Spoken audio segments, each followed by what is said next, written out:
ay diyaaraduhu ka aadaan cigaal erabood ee magaalada Hargeysa ayaa maanta si diiran ay ugu soo dhaweeyeen mas'uuliyiin ka tirsan xisbiga mucaaradka ee waddan iyo madax dhaqameedka Somaliland. Cismaan Cumar Dool oo in muddo ah ku maqnaa dalka dibadiisa ugu horreynna waxaa halkaasi ka hadlay xubno ka mid ah hoggaanka iyo haldoorka haweenka ee xisbiga waddani. Sidoo kale waxaa halkaasi ka hadlay qaar ka mid ah madax dhaqameedka Somaliland ee soo dhaweeyay siyaasigani. waxaanu soo dhaweynay oo nimika la joognaa oo dalka nabadini oo soo guriyo noqday isagii family-giisaba Cismaan Cumar Dool oo ah haliyay qaran oo ah haliyay Somaliland ayaanu ku soo dhaweynaynaa madaarka. Cismaan waxaanu leenahay dalka iyo dadka iyo diintuba way ku baahan tahay waa lagu basaasay waxa tahay nin aftahana waxa tahay nin aqoon-yahana waxa tahay nin xikmad leh waxa tahay nin qaran waxa tahay Somaliland dadka farakutiriska ah ee deegaanka ka soo jeeda waxaanu leenahay Somaliland ku dhaadato Cismaanow dalkaaga hooyo ku soo dhawow adiga family-gaagu waxaanu ku leenahay فليتفضل مشكورا Somaliland baan ku leenahay soo dhawow. halkan maanta waxaanu ku soo dhaweynaynaa Dr. Haliyay Cismaan Dool nin ku qaaliya xisbiga wadani iyo jamhuuriyadda qaranka gabi ahaanba halgama dadkiisa dalkiisa jecel waxaanu leenahay ku soo dhawow dalkaagii hooyo maalin barakeysan waqti fiican oo ma taqaanaa muwaadiniintii wadani oo dhan ay si wanaagsan oo aad u farxad badan ay ku soo dhaweeyeen. waxaynu halkan si qadaran iyo qiimo leh ugu soo dhaweynaynaa Dr. Cismaan Cumar Dool oo arrimaha laga soo sheekayo oo dhan qiimo badan ku leh runtii waxaan oran lahaa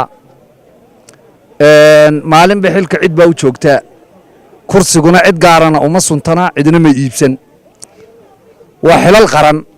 waxa loo baahan yahay xushmada la kala mudan yahay in la isqadariyo oo la isilaaliyo oo la isilaashado. maanta waxaan ku soo dhaweynaynaa galabta Dr. Cismaan Cumar Dool oo ah saraakiisha waaweyn ee xisbiga wadani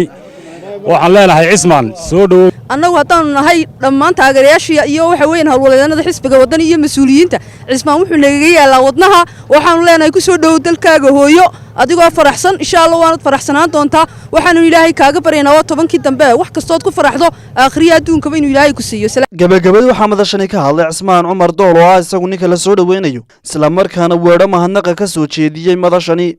waddan aan sharci ka shaqaynaynin wax legal aanu ka jirin oo aan cid lala xisaabtamaya aanay jirin oo cid wax la oran kara aanay jirin oo ay dadka waxaysta ee ladan iyo dadka xilalka haya ay siday doonaan yeelaan sharcigu aanu qabanin ayaa ku nooshin meesha caynkaas oo kala waxa ku dhinta oo ku baabaa dadka aan awood lahayn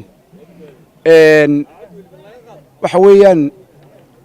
dadkaasaan markaa ayaan salaamayaa sidaa jecel sinaanta iyo midnimada iyo cadaaladda.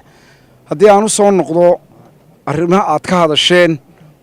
oo ah matalan in aniga layga soo dejin waayey in lay diidayna VIPda soo maro anigu wax VIPba ma arko wallaana u arag anigu waxaan ka yimid meel qofka ugu sarreeya qofka ugu hooseeya ay dukaan ka wada adeegtaan oo aan qofna la oranin